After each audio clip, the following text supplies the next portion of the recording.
What's going on, guys and gals? Stock Jock here, up $460 on the day to end the month of February. This has been a really, really, really slow month. I think I've made half as much as I did in January. There's just not a lot of momentum going on right now with these stocks, especially the low flow stocks anyway. That's the ones I typically trade. But let's go over the trades and we'll kind of talk about them real quick. So JAGX was my first one. This one we were looking at in the chat room. It was really the only thing gapping up that was worth looking at. It's under $2, which is a stock price point I absolutely hate. But nonetheless, there's nothing better to try. So out of the gates, it didn't look like it was dumping for the first 10 seconds, so we went long at 148. We got a high of 52, and then it started coming back down. And as that happened, I sold for basically a 4-cent loss. And I mean, it's a piece of junk stock. This is why I don't trade these under $2 names. They're just not good movers. They're just not good movers. So down on that trade. So cut it loose, moved on. LJPC was my next trade. This one I had high hopes for, but it ended up not really working out for me. So as you can see, massive move. I can't remember what the news was, to be honest. But massive move yesterday from basically $20 all the way to 37.50. What I was hoping for today was we would get a drop out of the open and then a candle over candle, and then we'd go high a day. And we kind of got that. I went long inside of this candle here at basic. I got a bad fill. The spreads were pretty bad. I got filled at 35.08, and it popped up to 35.42, and it was just people buying the ask, and the spreads were not the bid side was not catching up. So I never really got a good chance to exit it. I started trying to put my order out on the ask, and people above me started leapfrogging me, bringing their ask lower than mine, and it just was a bad scenario. And soon enough, it started to flush out on me, and I got caught in the wave. So I cut it loose at 34.69. And this is a prime example. If a stock doesn't do what you thought it was going to do, I thought we were going to get some continuation. I was kind of hoping for it, and I think if we would have broken this high day mark, I really do think the stock would have kept going. But we didn't do that. We got a double top, bad news, and it's kind of as it should. It sold off the rest of the day, and not a pretty looking thing. And I think as soon as we go candle over candle in the daily, I think we're going to get that move up towards 40 to test 40. But it's got to take a couple days probably to set up a little bit better than that. So lost a good bit on that trade, but got to cut it loose, move on. TGT, this was my first green trade of the day. Bart pointed it out in Jason Bond Picks chat, day trade chat room. He made a point that if it goes under 58, that it could be a good short because had some bad news out, whatever. So I liked the look of the chart at the time. You can see here I got it in. I went short. You can see here on the pre-market, way down, right? Got the opening, got a small pump, but it really didn't take off like people wanted part of this price action. And then it came back down. And as it was coming back down, breaking that VWAP, breaking 58, I went short at 57.95. Came down, and it looked like on the L2 there was just a little too much support from my comfort level, and I was already green or red on the day, so I ended up taking the win. It was only $130, but it was a nice win to get my red day less red at the time. So cut it loose, moved on. MBOT was my next trade. This one, huge move up a few days ago, then consolidating, and then it hit the 50-day moving average right here. And now today was the first green candle we had after 3 days of selling off and consolidation. So it wasn't on my radar. I wasn't watching it until I saw one of my chat rooms call it out, and then I checked it out and I liked it. I immediately hopped in. I actually got in before the chat rooms did. I went long 640, 3,000 shares. Right inside here. I didn't even look at this chart. I looked at this chart and I saw that we were just starting to break. We broke this, and I was hoping we get a move up to, the 200-day simple moving average here.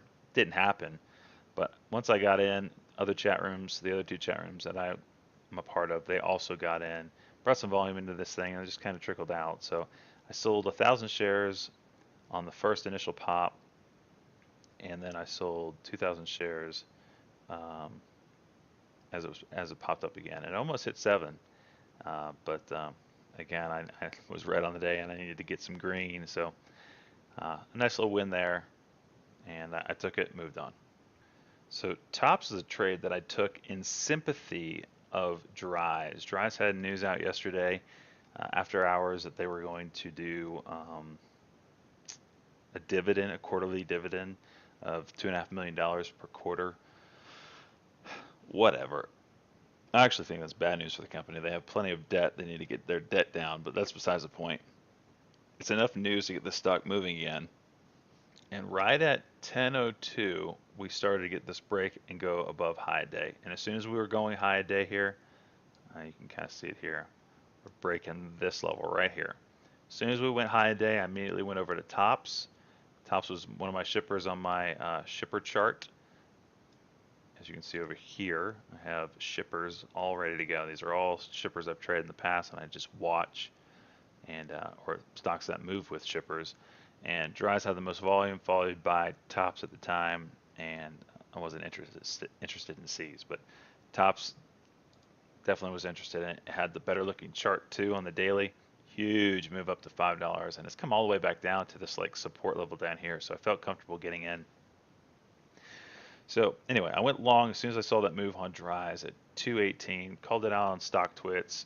It really got moving, popped up, and I sold into this pop because Dries immediately, after it got this huge move, huge sell, huge sell. So I didn't like that at all. Um, so I got out with profit, 7 cents on 3,000 shares, a couple $100. Um, I was hoping that Dries would hold its move, and maybe I just sold into this and it would consolidate down here, and then I can get another move back up and buy into that. It didn't happen. It just did not happen. So cut it loose, took my profits, moved on. CUR, this one was an interesting moment for me today. So Cure, this is a kind of a key level here on the daily. You can see one, two, three tops that we broke out of today, and I was really hoping we would break this one. Then you get this huge window here for the stock to play around in. So Cure was hitting my scanner, going high day, and when I saw the daily chart, again, I went long right in here as we're breaking high a day. It looks like is what I was looking to play. 468, called it out in both the chat rooms that I'm in. It's kind of stalled out up here, so I sold half at 477, wherever that is. It's not even showing up here, but apparently I got filled at 477. I wasn't the top though. The top was 483 today. Anyway, so I sold half there, just locking in some profit. And then as we're going candle over candle under candle here, I hit a market order to sell the rest, and it just half of it got filled, and then half of it was stuck. And I was like, and this happened for I think over 5 minutes. It just stayed there. So I called E-Trade. I'm like, listen, this is garbage. I hit a market order, and half of it filled, half of it did not. It was at 472 when I hit the market sell, and there was plenty of stuff on the bid to sell into. And what happens occasionally in low float stocks is what I'm told is everything's automated. So early in the market hours when a lot of trading is going on, especially in low floats, if you hit a market order, sometimes your order can get flagged for a manual approval, not just done by computers, just manual approval. So when that happens, you're going to wait like 5 minutes. Well, by that time, the price was down to 450, and as you can see, it filled. Let's see, 700 of these shares got filled at 72. The other 800 got filled at 452. Not where I wanted. So I called them, complained. They said you can avoid that by just using limit orders, which I knew already, but I just thought that was just pathetic.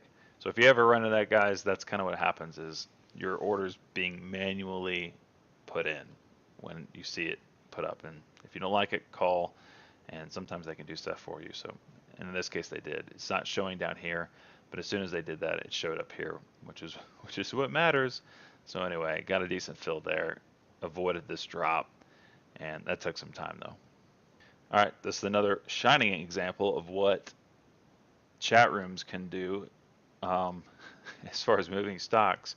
Jason Bond picks. Jason Bond bought shares of this stock, IG, today. As you can see, nothing really going on here until boom, his chat room buys it. He sends out his alert, he buys it, and it just sent this stock rocking and rolling it from basically 258 all the way to, did it get any higher? Did we break three? Nope, 292. 40, basically a 42-cent move from his alert. This is why I tell you guys to get in a chat room. Jason Bond picks, Jason Bond picks. The link that I use, I subscribe to, I pay money for it, is down in the description of this video. It's a great resource, especially for new traders. They have a ton of videos on just educational tools on what is this, what is that, what is swing trading, what is day trading, all the little things that you need to learn in order to do this successfully. Anyway, this was one of their alerts, and I try to get in for a scalp. I lost a couple cents on it, and of course, as soon as I got out of it, it ran 20, 25 cents. So I got unlucky. So cut it loose, moved on, and then of course it ran without me. PBMD, this is my last play of the day. I'm so upset. I played it right, but I didn't wait long enough. So news comes out that they're getting a patent. Whatever. Patents are not news. It's whatever. It's not amazing news at all. Ooh, they might be awarded a patent. Ooh, okay. I can go and get a patent too. You're gonna make my company pop 25%?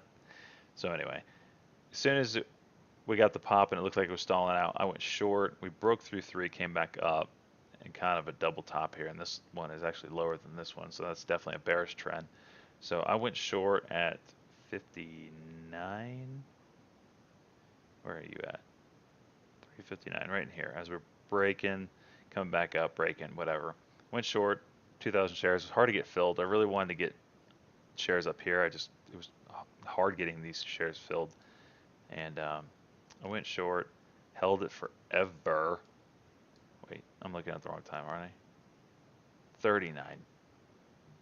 39 stock chalk. Okay, right in here.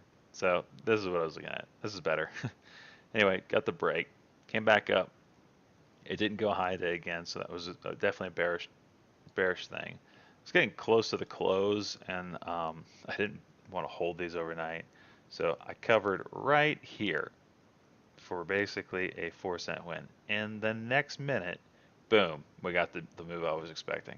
Because this stock, I mean, as you can see, has a history of spiking, but it has also a history of dropping all the way back down. So this is definitely a stock I'm going to probably short tomorrow, because I think it needs to go all the way back down here, 250 level, because this is not news. Patent news is not news. It's just a patent. So anyway, that brings me to 460 on the day. End in February on a green note, which is what I like. Hopefully March treats us a little bit better. If you have any questions, let me know. I am here to help. You can find me on Google Hangouts at StockJockAT. Also, the link down in the description below is for the 2 chat rooms I use, as well as the news source I use. All right, y'all. I'll see you in the next video.